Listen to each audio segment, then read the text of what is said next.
C'était un moment attendu. Ce 8 mai 2025, Manono Lithium SAS ouvre ses portes à la communauté pour une restitution à mi-parcours de son projet minier depuis l'obtention de son permis d'exploitation le 17 septembre 2024. Un moment d'échange et de transparence avec la communauté locale sur l'évolution de son projet d'exploitation du lithium.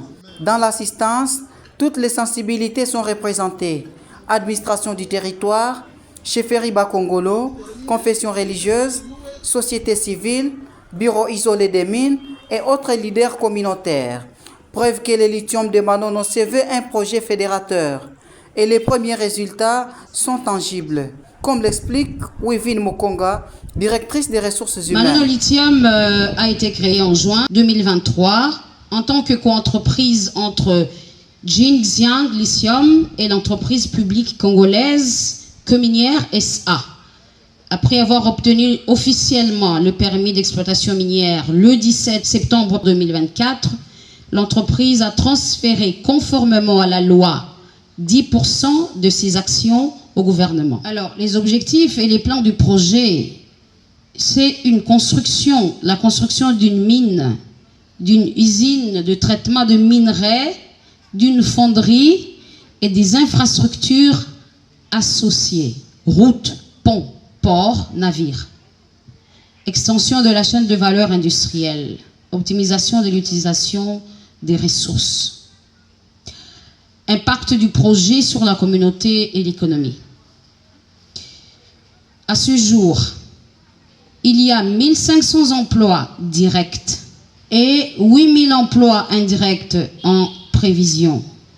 Les employés locaux de la province du Tanganyika, donc, représentent 68,5% des employés.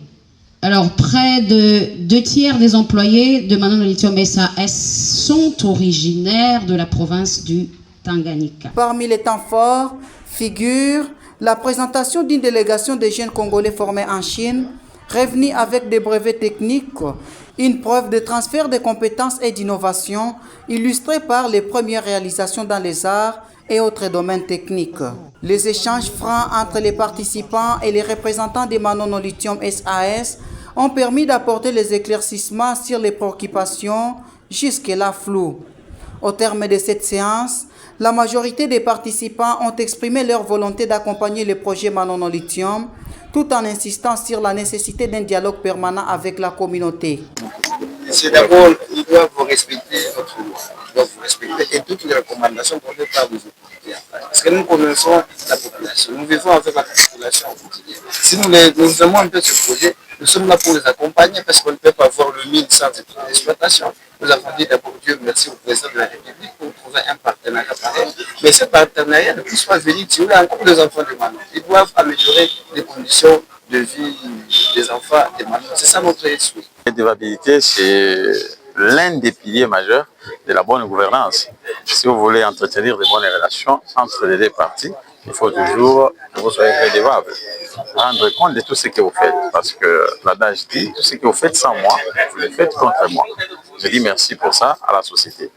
Mais seulement, vous voyez, il y a des inquiétudes présentées, ça et là. Donc j'espère, j'ai l'espoir que la société qui a bien noté va changer. Comme un projet Kendele, société Kendele, changement de quoi monnaie ça.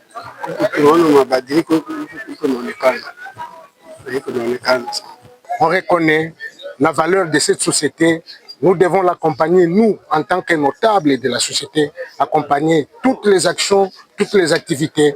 Mais nous voulons voir dans les tout prochains jours également, parmi les projets, un projet à venir, que Manono Lithium nous fasse une construction de quelques auditoires pour que nous soyons une pierre qui porte témoignage. Entre optimisme et vigilance, Manono se prépare à une révolution à condition que le lithium profite à tous.